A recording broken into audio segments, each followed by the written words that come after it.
Okay, so today we're diving into something pretty radical. It's a new framework for how the world could work, and it's called UPM. But, forget everything you might think about gentle, philosophical ideas. This thing is presented as a hard-nosed, practical survival protocol for humanity. But before we can even get to the what, we have to ask a really uncomfortable question. Just look around. Why does it feel like our global system actually rewards disaster? It's a strange thought, but it's the entire reason UPM even exists. And here it is. This is the diagnosis from the source. And wow, it's a gut punch. The main way we measure success on this planet, gross domestic product, actually goes up when horrible things happen. Think about it.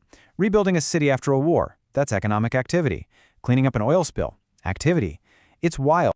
So what does that all mean? It means the very logic of our global operating system has a fundamental, maybe even fatal flaw. We've built a system that, whether we meant to or not, has learned to profit from human suffering. Now, it's super important to get this straight. This isn't about pointing fingers at evil leaders. The source has a name for it, the GDP-era disease. The problem isn't the people. It's the broken incentives.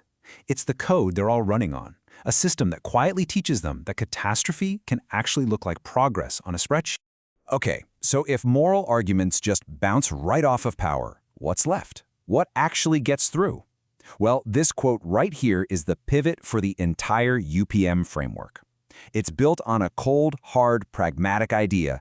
You don't change the world by lecturing powerful people. You change it by giving them a better, safer path to their own survival. And that brings us to the prescription, the proposed solution. UPM is designed to be a completely new survival protocol. Think of it as a new operating system that's engineered to speak the language of power. So what is it exactly? Well, it's pitched as 4 key things. 1, it's a global operating system for survival. 2, it's a simple decision filter for people in charge. 3, it's a total replacement for that broken GDP logic we talked about. And 4, maybe most importantly right now, it's a mechanism specifically designed to prevent nuclear war.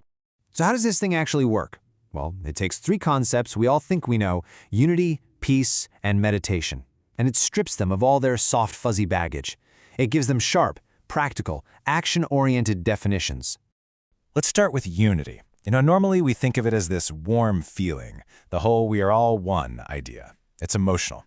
UPM's version, totally different. It's structural. It's about building systems where our fates are so tangled together that acting selfishly becomes, quite literally, an act of self-destruction.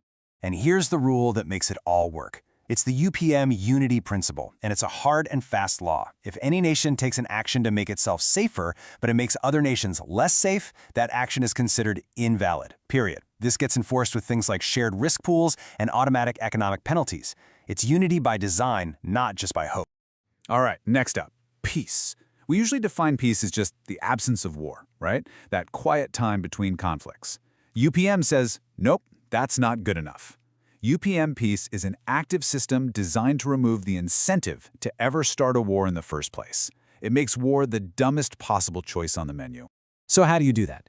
You make peace profitable. You create a peace metric. It's a global scoreboard where nations get points for preventing conflict and de-escalating tensions. And if your score drops too low, bam, you start losing access to global trade, to financial markets, to new technology. All of a sudden, being peaceful is the smartest strategic and economic move you can make. And now for the last one, meditation. And honestly, this might be the most radical redefinition of them all. Forget everything you think you know about spirituality or religion. In UPM, meditation is a cold, hard tool from neuroscience. It's all about one thing: cognitive deceleration, forcing the brain to slow down before it makes a catastrophic, irreversible decision. And it's actually implemented as a mandate.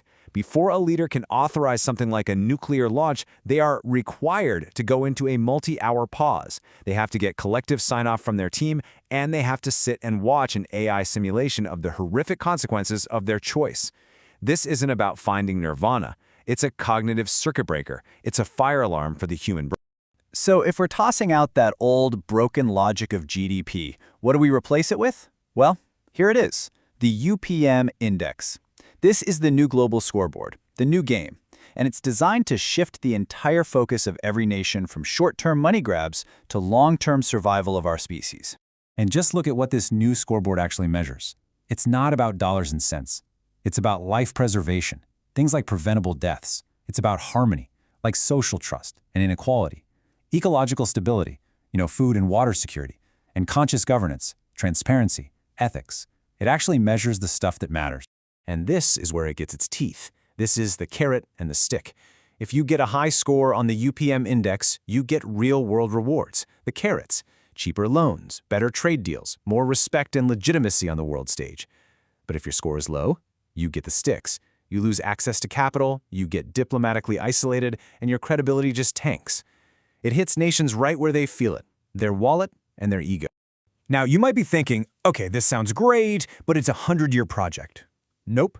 The source is very clear. This is designed for right now. It lays out an emergency protocol for the first 1 to 2 years. It's got immediate, concrete steps, like a global treaty to pause nuclear development, using AI to model ways to de-escalate conflicts, and even creating debt for peace swaps. It's built for speed. So that brings us to the biggest question of all, the one you're probably thinking right now. Is this just some utopian fantasy? Could something this huge, this ambitious, actually work in the real world? What's really interesting is that the framework itself tells you exactly how it will succeed or fail. It says, look, this will absolutely not work if it's just one country's pet project, or if it's just another moral lecture. But it can work. It can work if it's tied directly to the things that power actually listens to: money, access to technology, and the raw, undeniable risk of total extinction. And the psychology behind this is kind of genius. It doesn't try to fight human ego. It tries to harness it.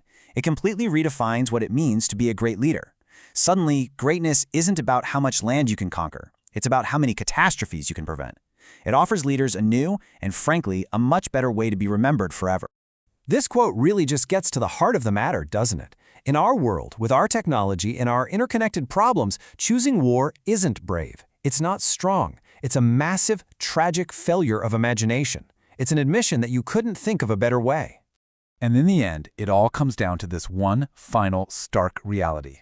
The warning from the source couldn't be clearer. If we fail, if nuclear war happens, there won't be anyone left to argue about who was right. There won't be any economies to measure. There will only be silence. And UPM is presented as one last, very loud attempt to choose survival instead.